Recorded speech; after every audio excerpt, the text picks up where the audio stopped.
Going. Welcome to Don't Argue Podcast here. Hope you guys are well. Thanks again for tuning in. Yes, I've got a few videos coming up today, but I guess I just want to sort of start with this one here. Obviously, it's regards to David Mundy and the, shock retirement, I guess. I want to sort of give you guys my thoughts on everything to do with that. So without further ado, let's hit that intro.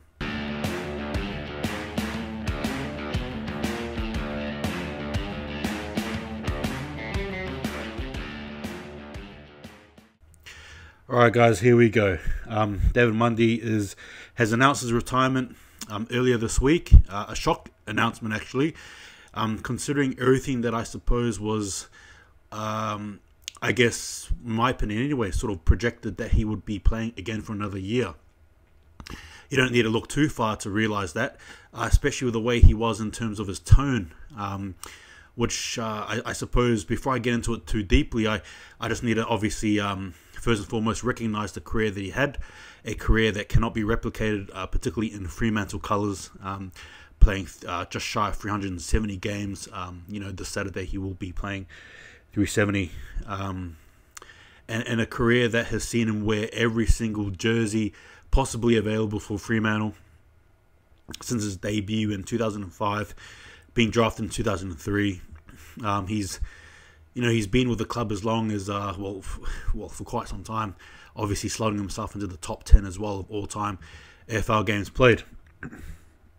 Now, with that sort of out of the way, I'm very interested because how do I say this? I sort of looked at this and I thought I was actually quite shocked, like you guys. I didn't see it happening at all, and like I sort of alluded to earlier, the way that David Mundy was sort of speaking about his career moving forward, it sounded like he was actually open to having one more year. So I'm going to assume that he got the silent little tap on the shoulder and got told to move on, which I don't know how to feel about it. Where do you sort of lay? Is that disrespectful?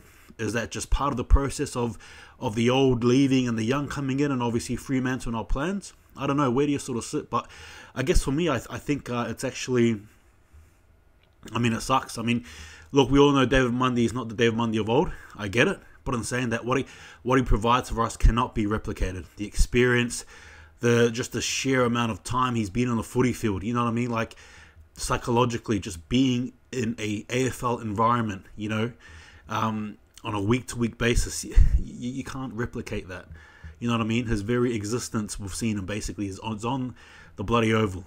And for him to get that, I guess, the tap on the shoulder, for what purpose? We all know Peter Bell. We've all heard that saying, trust, in Bell we trust. Do we trust in him this time? And what moves? We all know these names like Jackson that's being thrown around. The name of Zurha from the Roos being thrown around. Even Pickett, right?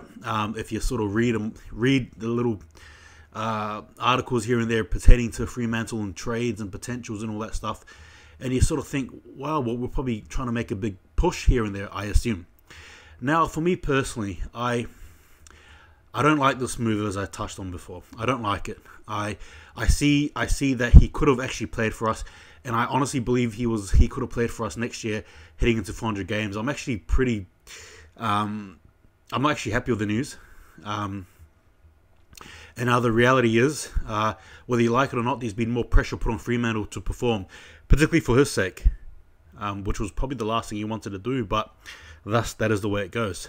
Now, like I said, I just thought he was keen to play next year, and all of a sudden he's dropped this bombshell, and yeah, I don't know. We all know his podcast he does with our Logue, right? Young Buck, Old Bull type thing. Where does that sort of transition into next season? And I don't know, just a lot of open questions with no answers. I don't know, I feel weird about this one. And obviously Fremantle as a club, they're trying to obviously bring up the flowers and the roses, and well deserved, but you just feel like in the back of your mind, this was done a bit early. Like, I reckon if he retired at the end of next year, it would have made more sense. But again, I get it, right? Fremantle are moving, right? We have moves to make. We've got cap spaces to sort of unlock. At the cost of Mundy, though. I don't know. It's interesting. Anyway, that's my thoughts on it. Give me yours. Anyway, take it easy. See you guys next time. And yeah, well, don't argue, I guess.